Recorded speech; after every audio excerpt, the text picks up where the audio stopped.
안녕하세요. 잡시광입니다. 대만 총통선거에서 친미 성향의 민진당 후보 라이칭더가 승리하자 중국은 큰 충격에 빠진 모습입니다. 대만 국민들이 중국과 친하게 지내자는 국민당보다 중국과 나를 세우던 민진당의 손을 또 한 번 들어주었기 때문입니다. 이로써 민진당은 창당 38년 만에 처음으로 12년 연속 집권을 달성했고, 이런 결과에 가장 당혹스러워한 사람은 시진핑 주석이었습니다. 그렇게 대만의 협에서 무력 시위를 벌이면서 국민당 후보를 뽑으라고 압박을 했는데도 결국 민진당의 라이칭더가 승리하자 시 주석은 최근 엄청난 발언으로 대만을 압박했습니다. 대체 무슨 말을 한 것인지 오늘은 이 소식 자세히 전해드립니다. 대만 총통선거 이후의 양안 관계는 긴장이 더욱 고조될 것이라는 게 전문가들의 공통적인 의견입니다. 대만 총통선거 자체가 미중 패권 전쟁의 대리전 성격이 강했고, 여기에 친미 성향의 라이칭더 후보가 승리했기 때문에 시 주석은 양안 갈등을 더욱 고조시키면서 안 그래도 어려운 경제 여건 때문에 불만이 증폭되고 있는 중국 인민들의 시선을 북으로 돌리려 할 것이기 때문입니다. 하지만 이런 상황이 K방산에는 오히려 호재가 될 수 있다는 분석이 나오고 있습니다. K방산이 우크라이나 전쟁을 기점으로 미국 등 서방과 협력하며 크게 성장한 가운데 대만 해협의 군사적 긴장감이 높아질수록 미국을 중심으로 대만 수호 의지가 강해질 것이며 K방산이 나름의 역할을 할 것이라는 전망인데요.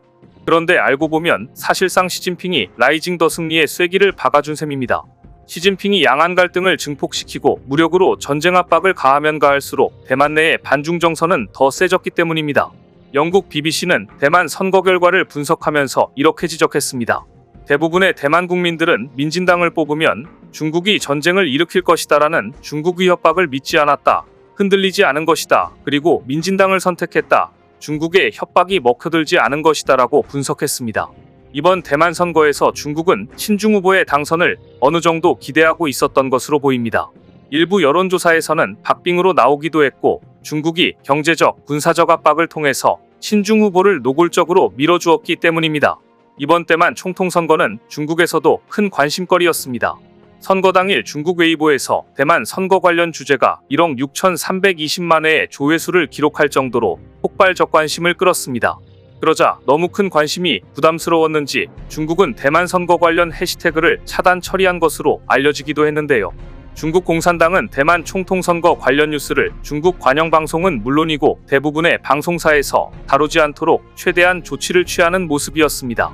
사실 중국 공산당 입장에서는 대만에서 자유로운 투표에 의해서 총통선거를 하는 모습은 상당히 거북스러운 뉴스일 겁니다. 더구나 만일 민진당이 승리한다면 천하의 시진핑도 마음대로 할 수 없는 일이 있다는 것을 인정하게 만드는 일이기 때문입니다. 하지만 군사적 압박을 가하면 대만인들이 친중 후보를 찍을 것이다라는 중국의 정세 판단은 완전히 빗나갔습니다. 이것은 지난 2020년 차이잉원 현 총통이 당선될 때에도 마찬가지였습니다. 당시에 차이잉원 후보는 친중 후보에 밀리고 있었습니다. 그런데 중국은 그때 홍콩의 일국양제 폐지 그리고 홍콩의 민주주의를 강하게 탄압했고, 이에 놀란 대만 사람들은 지고 있던 차이잉원 후보에게 역전승을 선사했던 것입니다.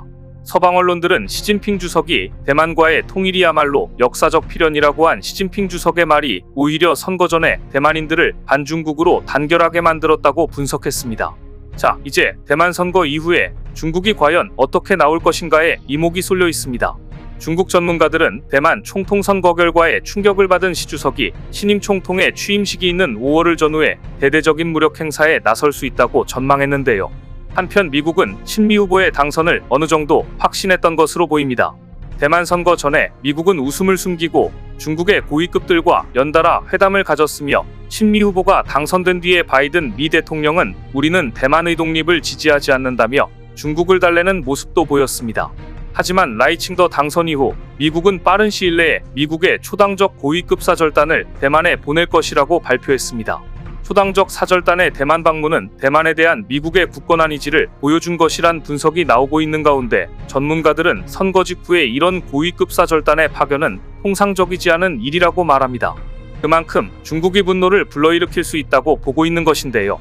미국은 대만의 이번 총통선거 결과에 대해 자유민주주의의 커다란 승리라는 점을 과시하는 것을 주저하지 않고 있습니다. 이런 분위기 속에서 시 주석이 과연 어떤 발언을 할까, 그의 입에 세계의 관심이 쏠렸는데 시 주석이 첫 공식 입장을 내놨는데요.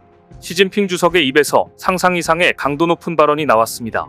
시 주석은 최근 중국 공산당 이론지 추수를 통해 타이완 독립 분리주의 활동에 반대하고 조국과의 완전한 통일을 촉진하라, 홍콩과 마카오에서 애국 세력을 발전시키고 강화하며 그들의 국가인식과 애국심을 고양하라, 타이완의 애국 통일 세력을 발전시키고 강화하라, 공산당은 애국 통일 세력을 강화해 홍콩, 마카오, 타이완 인민의 마음을 얻어야 한다. 이를 위해 이들 지역에서 마음을 사로잡는 일을 잘 수행하라.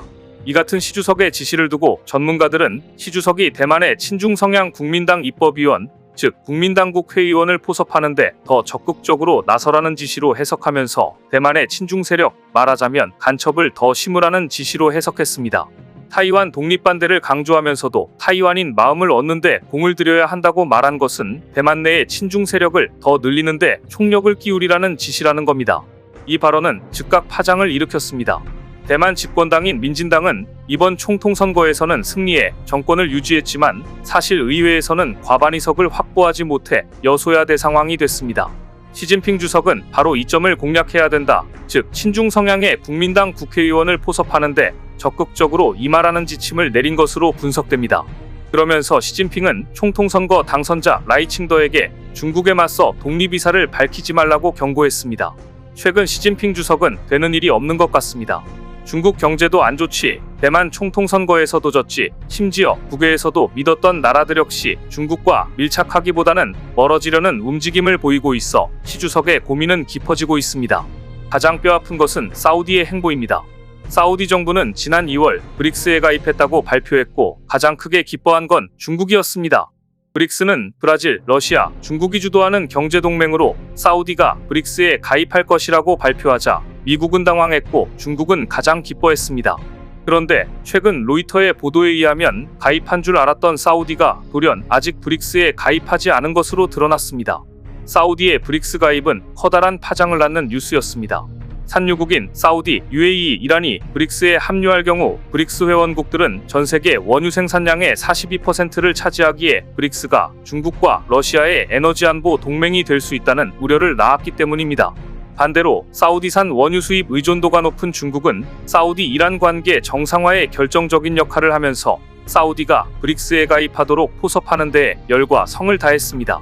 그런데 아직 가입을 안 했다는 것은 사우디의 실력자 빈살만 황세자의 변심을 의미했고, 이는 최근 미국과 사우디의 접촉이 빈번했는데 사우디가 미국으로부터 모종의 제안을 받은 것이 아닌가 하는 추측을 가능케 하고 있습니다. 최근 토니 블링컨 미국 국무장관은 사우디에서 실권자 무함마드 빈 살만 왕세자와 면담한 후 기자들에게 사우디가 이스라엘과 외교관계 수립에 여전히 관심이 있다고 말했습니다. 이것은 이스라엘 하마스 전쟁 이후 중동 지역의 재편과 미국과 사우디 간 상호 방위 조약 체결 가능성이 여전히 남아있다는 것을 의미했습니다. 일전에 사우디는 이스라엘과 관계 정상화를 추진하는 대가로 미국의 사우디 안보보장과 민간 원자력 기술 지원을 받았던 것으로 알려졌는데요. 갑자기 사우디가 친중국 동맹인 브릭스에 가입하지 않기로 입장을 변경한 것을 두고 외교 전문가들은 이슬람 수니파의 마청으로 통하는 사우디가 미국으로부터 상호방위 조약 체결로 안전을 보장받고 이스라엘과 외교관계 수립 역시 추진하려는 것이 아닌가라고 분석하고 있습니다. 이러한 분석이 힘을 얻는 이유는 미국이 최근 홍해를 항해하는 선박을 위협하는 후티 반군의 세 번째 공격을 감행한 것을 보면 알 수 있습니다. 후티 반군은 사우디의 눈엣 가시 같은 존재인데요. 미국은 후티 반군을 저지해주고 사우디는 중국의 원유 동맹이 될 수 있는 브릭스에 가입하지 않는 것으로 서로 모종의 합의가 있었던 것이 아닌가 예상할 수 있는 것입니다. 어찌됐든 사우디의 변심은 시진핑 주석에게 또 하나의 뼈아픈 패배를 안겨주고 말았습니다. 오늘 준비한 소식은 여기까지입니다. 댓글을 통한 여러분들의 많은 의견 기다리겠습니다.